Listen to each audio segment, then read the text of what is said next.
Assalamualaikum warahmatullahi wabarakatuh. Kami dari kelompok 21 yang beranggotakan 3 orang, yaitu ada Putri Aulia dengan NPM 24782026. Kemudian ada saya sendiri, yaitu Arum Putri Aksana dengan NPM 24782039, dan ada Laika Apriyadi dengan NPM 24782079. Nah, kami akan mempresentasikan hasil praktikum yang telah kami kerjakan pada mata kuliah teknologi nirkabel, yaitu dengan topik konfigurasi mikrotik. Di sini kami berperan sebagai klien atau mikrotik 2. Nah, langkah-langkah konfigurasinya yang pertama, kami mengaktifkan interface wireless WLAN 1 pada mikrotik 2. Nah, langkah ini bertujuan untuk agar mikrotik 2 atau sebagai klien dapat terhubung ke akses point yang dipancarkan oleh server atau mikrotik 1. Nah, langkah-langkahnya yang pertama, kita bisa login ke Winbox, kemudian kita masuk ke menu interface, lalu kita cari interface WLAN 1, kemudian kita pastikan WLAN-nya dalam keadaan aktif. Jika WLAN-nya belum aktif atau statusnya masih disable, kita bisa enable terlebih dahulu. Nah, interface WLAN 1 ini perlu diaktifkan karena mikrotik 2 atau klien ini akan digunakan sebagai klien wireless. Dengan aktifnya interface ini, jadi mikrotik 2 dapat melakukan scanning jaringan WiFi, memilih SSID dari mikrotik 1, lalu melakukan koneksi ke access point tersebut.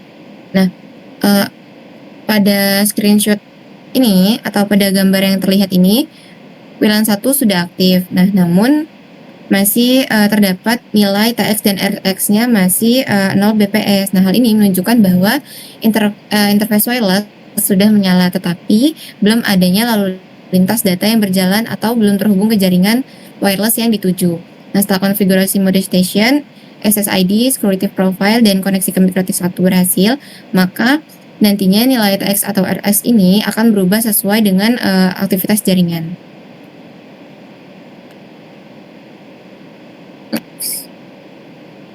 Kemudian langkah yang kedua yaitu kita akan melakukan scanning access point pada interface WLAN 1.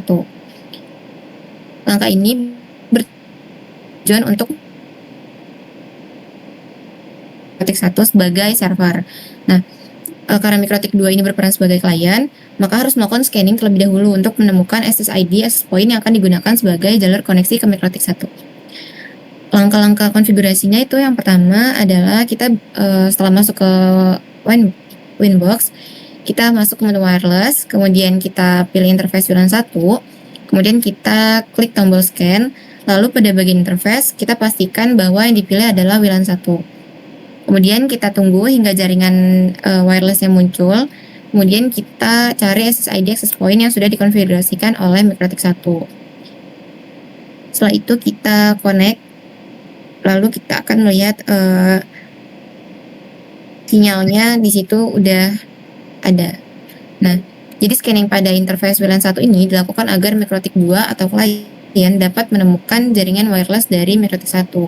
Karena mikrotik 2 berperan sebagai klien, maka mikrotik 2 harus memiliki SSID yang sesuai dengan access point mikrotik 1. Nah, pada gambar ini terlihat bahwa jaringan wireless sudah terdeteksi. Hal ini menunjukkan bahwa interface WLAN 1 pada mikrotik 2 sudah aktif dan dapat menangkap sinyal wireless di sekitar perangkat.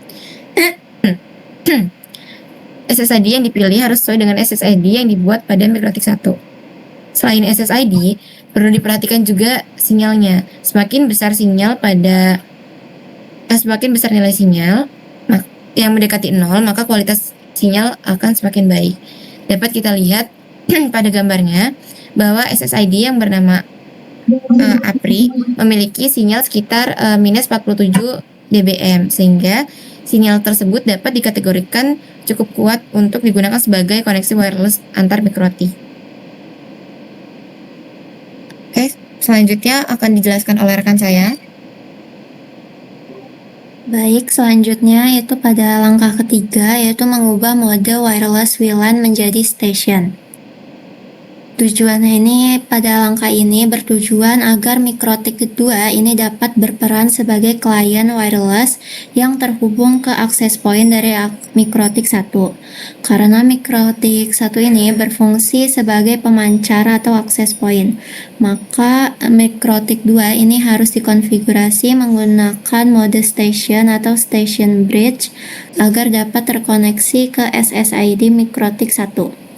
Langkah konfigurasinya itu kita bisa membuka menu wireless, lalu memilih interface WLAN 1, lalu masuk ke tab wireless, lalu pada bagian mode itu kita ubah menjadi station bridge. Lalu pada bagian band itu kita bisa pilih yang 2 GHz BGN. Lalu pada bagian SSID ini kita isi atau kita pastikan sesuai dengan SSID access point mikrotik 1. Nah, pada mode station bridge ini digunakan agar mikrotik 2 ini dapat menjadi klien wireless yang terhubung ke akses point mikrotik 1.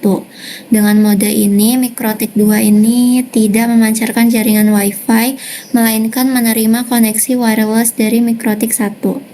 Pada gambar bisa kita lihat terlihat mikrotik 2 ini sudah terhubung ke SSID APRI, status connected to S yang menunjukkan bahwa proses koneksi wireless ini berhasil. Hal ini berarti interface WLAN 1 pada mikrotik 2 dapat digunakan sebagai jalur komunikasi menuju mikrotik 1. Setelah mode wireless berhasil dikonfigurasi dan terkoneksi ke akses point, langkah berikutnya adalah kita melakukan pengecekan IP address atau DHCP client.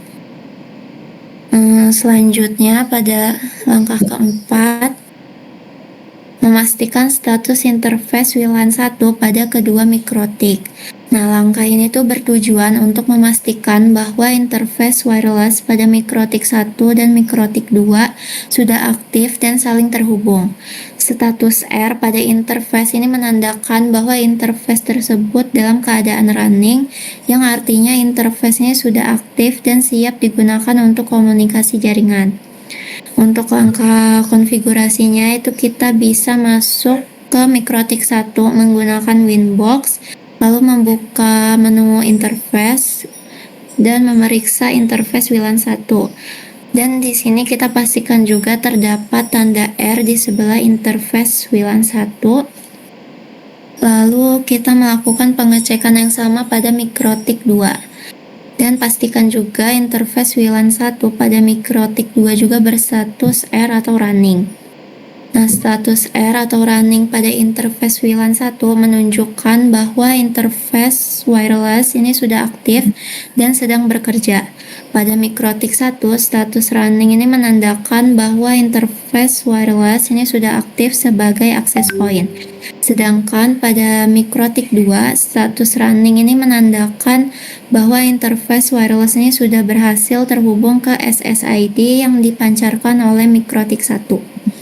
Apabila interface WLAN 1-nya belum berstatus R, maka koneksi wirelessnya itu belum berhasil. Penyebabnya itu bisa karena SSID-nya itu tidak sesuai atau security profile itu salah dan mode wirelessnya itu belum benar. Dengan status WLAN 1 pada kedua mikrotik yang sudah running, maka koneksi wireless antar mikrotik ini telah terbentuk dan konfigurasi ini dapat dilanjutkan ke tahap pemberian IP address DHCP client, ping ke mikrotik 1 dan bandwidth test. Mungkin untuk langkah selanjutnya akan dijelaskan oleh rekan saya. Baik, itu melanjutkan. Kita masuk ke langkah 5, yaitu menambahkan DHCP client pada interface WLAN 1. Tujuannya ini agar mikrotik 2 ini mendapatkan alamat IP secara otomatis dari DHCP server yang telah dikonfigurasi pada mikrotik 1. Kenapa? Karena mikrotik 2 ini terhubung ke mikrotik 1 melalui jaringan wireless, maka DHCP client dipasang pada interface mikrotik 1. Nah, di sini ada langkah praktiknya. Kita masuk ke IP, terus DHCP client. Yang ketiga, dan masuk ke bagian interface, pilih bulan 1 dan pastikan user per DNS-nya aktif dan user per NDP-nya aktif, juga add default root-nya aktif. Nah, status bound pada DHCP client menandakan bahwa MikroTik 2 ini sudah berhasil mendapatkan alamat IP dari DHCP server. Dalam praktik ini, DHCP server ini berada pada MikroTik 1, sedangkan MikroTik 2 bertindak sebagai klien yang menerima IP melalui interface VLAN 1. Nah, di screenshot ini terlihat interface VLAN 1 ini mendapatkan IP dengan network 192.168.10. Hal ini menandakan hal ini sesuai dengan konfigurasi jaringan yang kita gunakan, yaitu MikroTik 1 berada pada jaringan 192.168.1.10. Dengan memberdayakan DHCP client memperoleh IP, maka koneksi wireless dengan MikroTik 1 dan MikroTik 2 sudah berjalan dengan baik pada layar jaringan. Ini adalah langkah ke-6, yaitu memverifikasi koneksi dari MikroTik 2 ke MikroTik 1. Tujuannya ini agar dilakukan untuk memastikan bahwa MikroTik 2 sudah berhasil terhubung ke MikroTik 1 melalui jaringan wireless. Pengujian ini dilakukan dengan perintah ping dari MikroTik 2 menuju IP MikroTik 1. Nah, langkah-langkahnya ini kita masuk ke terminal, terus jalankan perintah ping ke IP MikroTik 1, IP tadi yaitu 192.168.10.1. Tentunya kita amati hasil pingnya. Di sini pengujian yang ping digunakan untuk memastikan konektivitas antar MikroTik 2 dari MikroTik 1. Nah, hasil pengujiannya alamat tujuan 192.8.10.1 ini memberikan balasan atau replay. Hal ini menunjukkan bahwa konfigurasi wireless client pada MikroTik 2 ini sudah berhasil. DHCP client sudah mendapatkan IP yang sesuai dari MikroTik 2 dan sudah dapat berkomunikasi dengan MikroTik 1. Nilai TTL nampak menunjukkan bahwa paket ICMP ini berhasil mencapai tujuan dan mendapat respon dari perangkat tujuan. Sedangkan nilai time menunjukkan waktu tempuh paket dari MikroTik 2 ke MikroTik 1 ini karena hasil ping berhasil replay, maka koneksi antar MikroTik sudah berjalan dan konfigurasi dapat dilanjutkan ke tahap bandwidth test. Langkah ke-7 yaitu melakukan pengujian bandwidth dari MikroTik 2 ke MikroTik 1. Langkah ini dilakukan untuk mengukur kualitas dan kapasitas koneksi wireless antar MikroTik 2 sebagai klien dan MikroTik 1 sebagai server.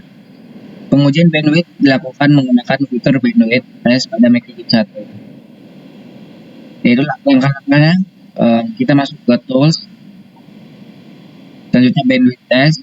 Pada bagian address, isi IP MikroTik 1 dan kita pilih protokol UDP.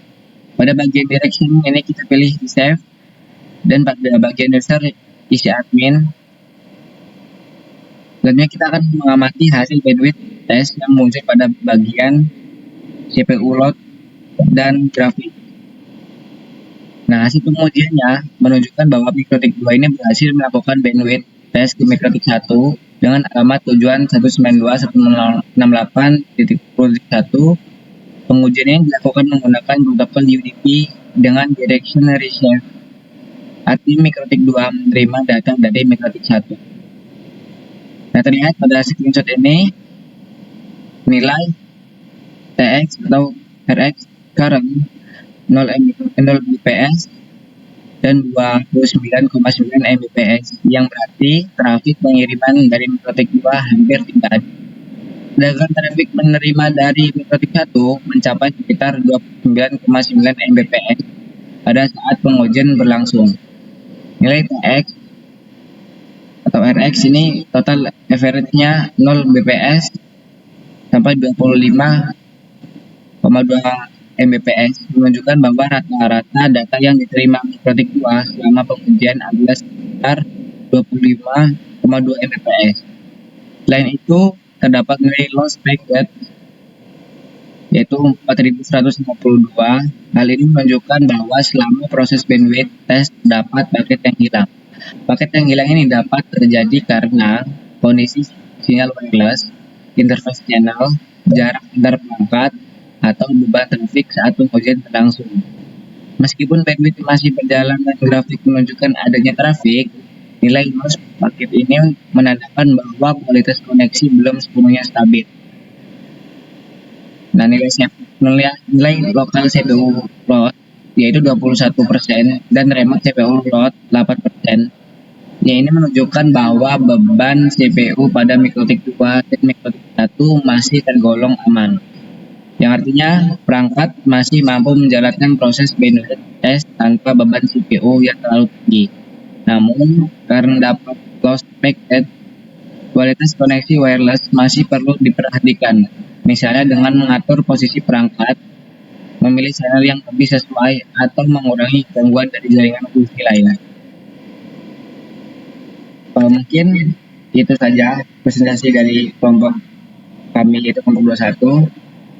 Kurang lebihnya kami mohon maaf. Assalamualaikum warahmatullahi wabarakatuh.